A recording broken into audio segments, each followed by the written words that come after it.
hi, Chris. This is Chris Brown. This is Danielle. We're calling this the development download, right? Or the Dvelop download for now. We may change that. Who knows? But if you're actually watching this, congratulations. You've made it to like video number 3. Woohoo! Hey. So, and we actually showed up nice today. I'm presentable because I've done 2 days of virtual presentations. And then Chris, at the end of the couple weeks ago, he did a couple of virtual presentations for some broker networks. And so we thought that this week's episode, we should kind of talk about that and what kind of triggered for the two of us. And we thought it would be a great way to kind of help educate others to what the Dvelop platform is, like the Dvelop Plus, the Dvelop Academy. But then we're really dialing back our experience or our age right now about how to actually present a brand. And I think this is a great topic for the both of us because I just recently participated as a consultant, broker, placement, matchmaker, what have you, on an event. And it was kind of unique to sit on the other side of the screen and then kind of challenge myself on what did I do well? What did I not do well? What should brands consider when they're doing this type of work with franchise consultants or brokers? And I think you and I just started a dialogue and I was like, let's hit record because this is important. So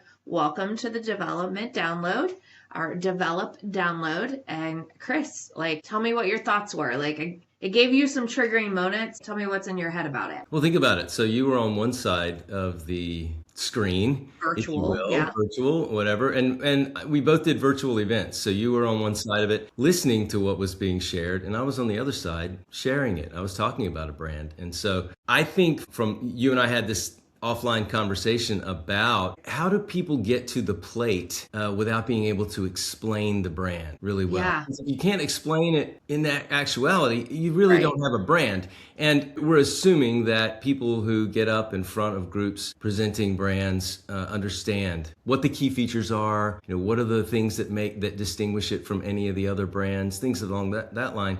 But they don't always know how to do that. And I'm in the room with them on my side of the screen, and you're in the room with them on your side of the screen, and we're both kind of cringing, right? Well, there was definitely a lot of cringe-tastic moments, right? But I think the thing that gets through me, and you just said it, and I love it, and if anybody's like a developer listening to this, it's you're speaking about it every day. So I get that it's old hat for them, but don't always assume that what the brand name is really tells someone what it does. And I think that was part of my lead with what do you do? It may seem very elementary. It may seem like they should already know that.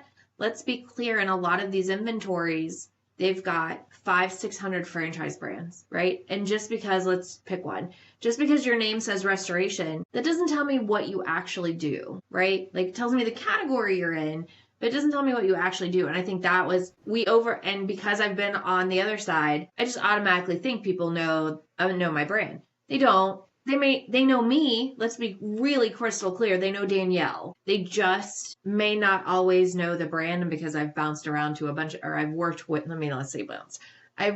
a lot of brands and a lot of them at the same time. It's hard to really kind of, wasn't she here? Wasn't she doing this? So forth, so on. Be elementary with it and this is what we do, right? There's more to that, but I'm going to let you piggyback off that. And like, do you ever find yourself having to challenge yourself and be like, wait a minute, I may know people in the room, but there are people there in the room that don't know me. Do you lead with hey, this is Chris Brown, this is my background, and this is my brand, and this is what it is? Or do you lead with the brand, and then you just happen to be Chris Brown that's representing the brand? You and I are lucky enough to have been in these rooms that we're in often. So most of the people in there really know us.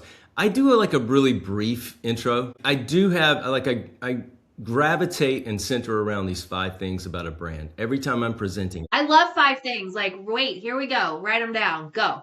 What problem does it solve? Who is it for? Why does it work? Why now? And that's my favorite one. Why now? And what does success actually look like? So, if we unpack those, generally speaking, one of the things that people do, in my experience, is I will hear them share about things that should just be generally accepted. Like our friend.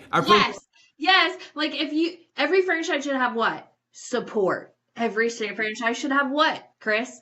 Marketing. Like, okay. And so if it's, let's say it's a restaurant and they introduce it with the food is really good.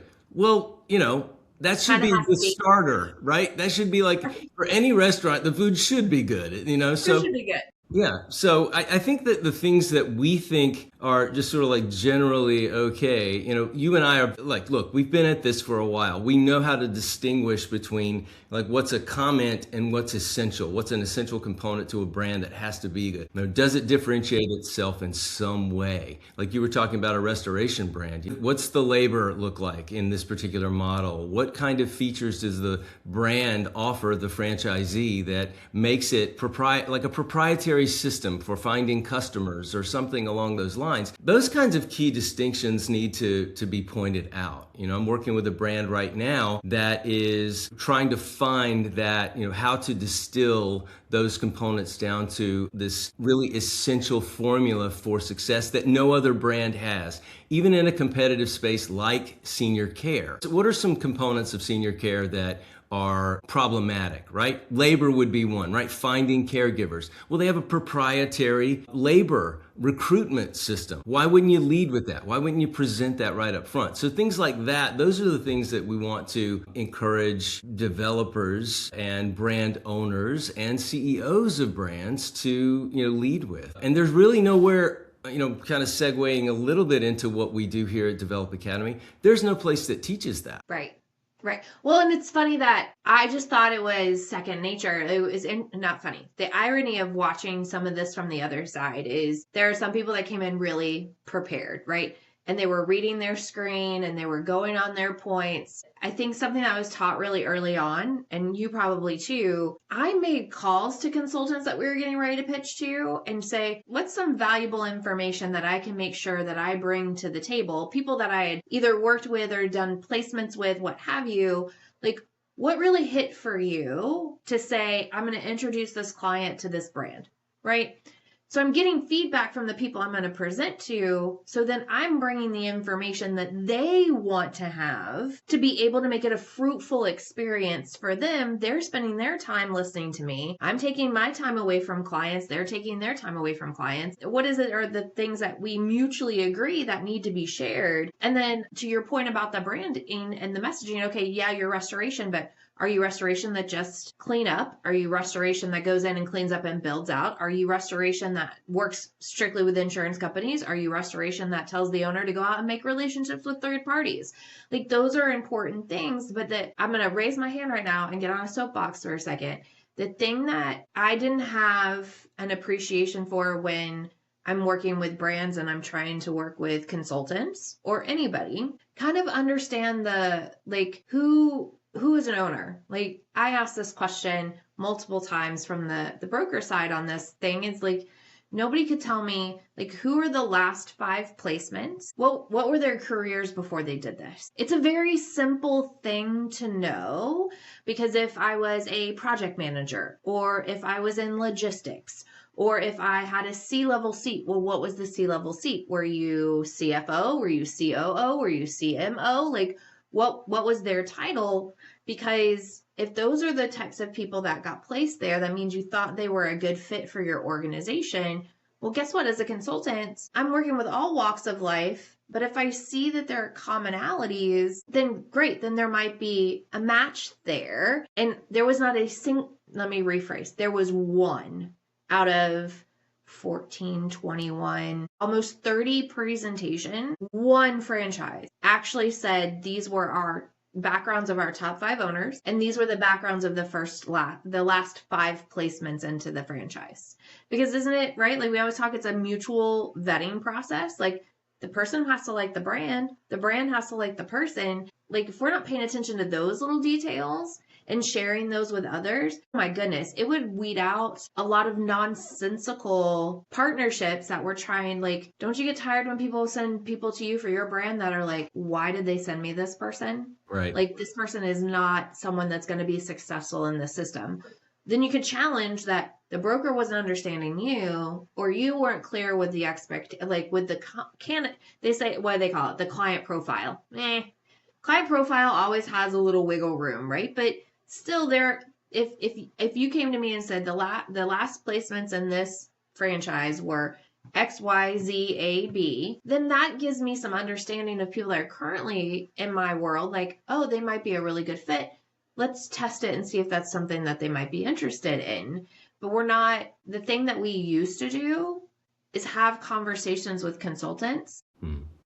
I'm not here to teach you about all the ins and outs about the brand. I am here to be your guide to understanding what makes a good fit in this brand as the brand representative. And we don't do that as much. We don't spend that time with consultants. And that's something I feel like at Dvelop Academy, we're teaching people.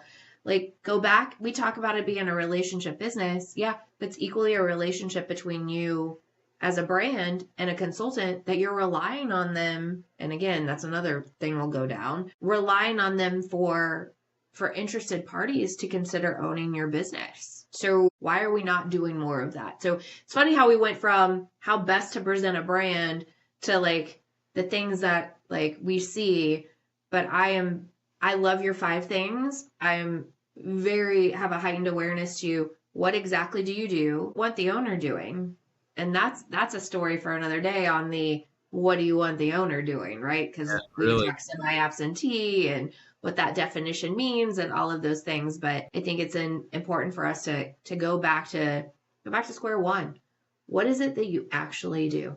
Like, and I love what you said too. You know, when you think about it, you know, we're still like students of our craft in a lot of ways. You and I have been around for as long as we have because of that. That is one of the key things is I still remain teachable. I'm learning every single day I get on one of these things.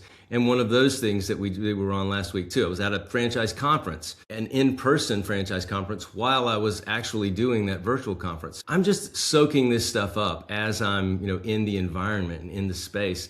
I love the, you know, picking up on things that we see that work, that don't work, like this you're talking about, the profile, you know, the ideal profile of a model. That is like the secret sauce. That helps, if you're in a broker network kind of situation, that helps that broker or whoever is going to help refer someone to you understand exactly what is a good fit for that brand. That's like a secret password, you know, you get. And so I love.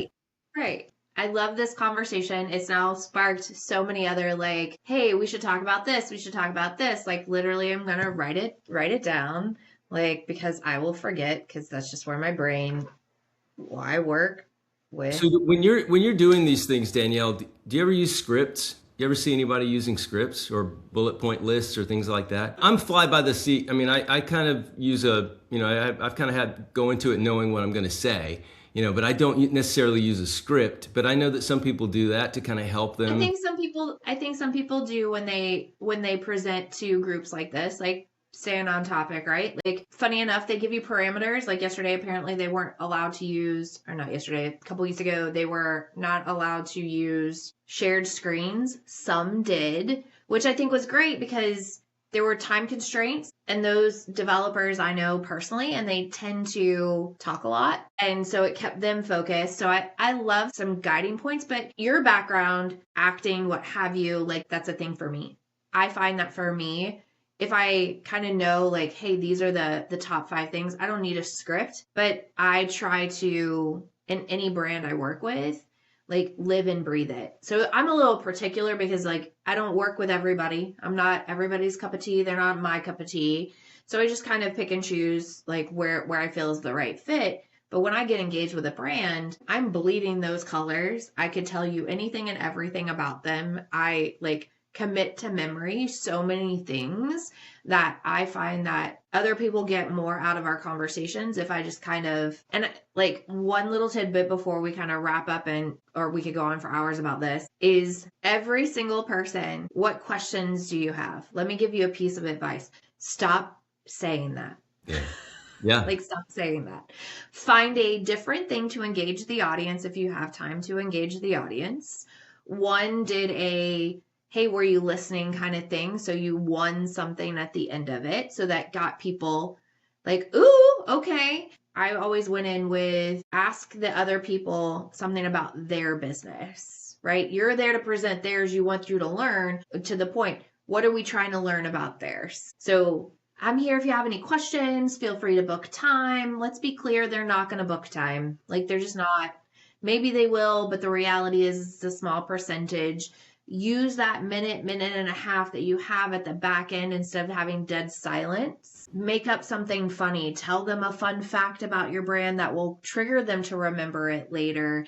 Don't let there be dead air, and don't ask if you have any questions, because the reality is it's going to take them 15 seconds, 30 seconds to charge a question, and then you're pushed off into the ether. Right. So if you're going to do that, lead with it, and then backfill into those spaces with the 5 things that you have to share. Or I like to present questions that are commonly asked. Is this a low labor model? Or how many people does this take to operate?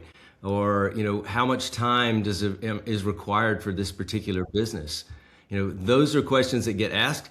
Work that into a presentation, and I think sometimes it gets lost. When that is like one of the best places to really hit on topics that you want people to remember is, these are 3 questions that get commonly asked by candidates. Or here are the 5 fun facts, right? Like you put the word fun fact, all of a sudden people are like, it's like reading a bullet email versus a 5-paragraph email. Give me bullets all day and action items. We have limited time and resources, right? All of us. Get to the points. Same thing about the brand. What do you do? If you can't pitch that in 30 seconds or less, you need to work on that. Absolutely. This is what it is. This is what it does. This is who we look for. That should be a 30-second. You got 5-6 extra minutes to talk all of the things. Ask people who are you working with currently? Tell me a little bit about their background. And then you're going to get more out of a dialogue about that.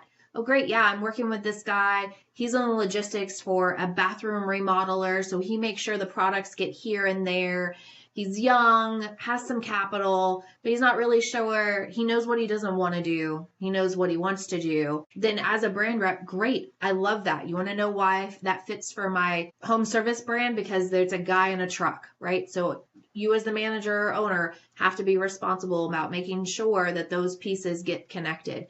You know what that also tells me? You're not afraid of the phone, which means also you can get out there and kind of prospect and build clients, or at least have no problem picking up the phone and calling people. That's the kind of thing that you hear in these types of dialogues versus presenting at. Let's do a scenario shakeout in that 5 minutes. And now all of a sudden you've given people something to think about and walk away with.